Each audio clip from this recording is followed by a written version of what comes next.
तो मेरे last videos में मुझे बहुत सारे कमेंट्स आए कि मॉक्स में कम मार्क्स आ रहे हैं, मॉक टेस्ट कैसे देते हैं। तो आज की इस वीडियो में मैं आपको बताऊंगी कि मेरे मॉक्स में कितने मार्क्स आते थे and how I improved my score in just 1 month before my April attempt.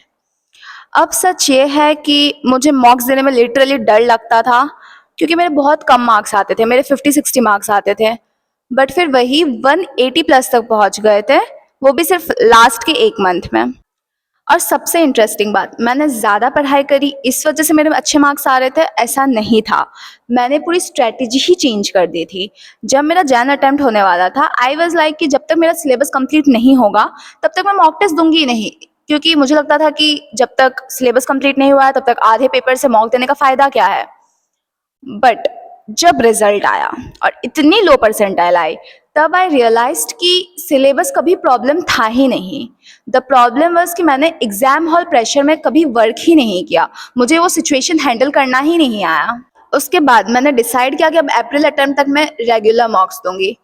लेकिन जब मैंने शुरू के कुछ मॉक्स दिए, मेरे कम मार्क्स आने लगे, वही 50, 60, 70 ऐसे, जिससे दो चीजें हो रही थी। एक, मेरा कॉन्फिडेंस टूटता जा रहा था, दूसरा मुझे मॉक्स देने में और ज्यादा डर लग रहा था एंड वही फीलिंग कि शायद इस बार भी नहीं हो पाएगा।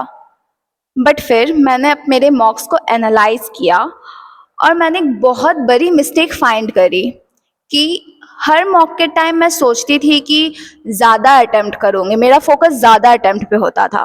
मुझे लगता था कि ज़्यादा नंबर ऑफ अटेम्प्ट्स मतलब मैं अच्छा परफॉर्म कर रही हूँ, लेकिन इसी वजह से मेरी नेगेटिव मार्किंग हो रही थी। मैं एग्जाम में अगर कोई आंसर अप्रॉक्सीमेटली दिख रहा था मुझे किसी ऑप्शन से, तो मैं उस पर क्लिक कर रही थी without getting the exact final answer. तो ये सारे रीजंस थे जिस वजह से मेरे मार्क्स कम आ रहे थे, और ये मैंने एनालिसिस के थ्रू फाइंड आउट किया। मतलब कम मार्क्स आने की वजह नॉलेज नहीं थी, एक्यूरेसी थी। तो उसके बाद मैंने एक ही रूल फॉलो किया। मैंने सोच लिया था कि अब जब तक मेरे एग्जैक्ट आंसर नहीं आएंगे तब तक मैं उसको मार्क नहीं करूँगी। हाँ, उससे नंबर ऑफ अटेम्प्ट्स मेरे घट गए थे, पर एक्यूरेसी इंक्रीज हो गई थी, जिस वजह से मेरे मार्क्स फिर इंक्रीज होने लगे थे।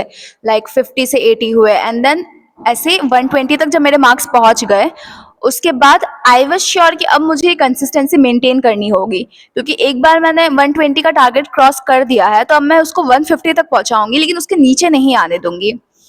तो फिर ऐसा ही हुआ, मेरे मार्क्स फिर 140 150 तक रेगुलरली आने लगे, मेरी कंसिस्टेंसी मेंटेन हो गई थी एंड फिर कुछ कुछ मार्क्स में वो 180 तक भी पहुंच गए थे।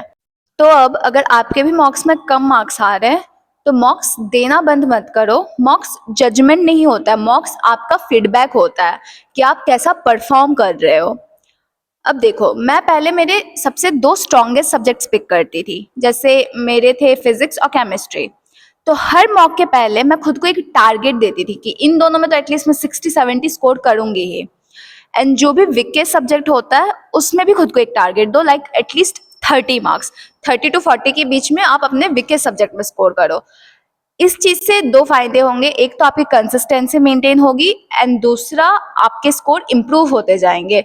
लाइक सबसे पहले आप अपने स्ट्रॉन्गेस्ट सब्जेक्ट्स को अटेम्प्ट करोगे तो उससे आपका कॉन्फिडेंस बूस्ट होगा, प्लस आप उसमें थोड़ा अच्छा डिसेंट स्कोर करो अपने जो आपके स्ट्रॉन्गेस्ट सब्जेक्ट्स है, ठीक है। और जो भी आपका वीकेस्ट सब्जेक्ट है उसमें एक चीज जरूर ध्यान रखना, क्योंकि आप उसको एंड में करोगे तो हो सकता है आपके पास उसके लिए कम टाइम बचे, तो आप एटलीस्ट उस पूरे सेक्शन के क्वेश्चन जरूर देख लेना, क्या पता उसमें से कोई इजी क्वेश्चन आया हो जो आप मिस कर दो। तो एक बार पूरा सेक्शन जरूर से देख लेना, ठीक है।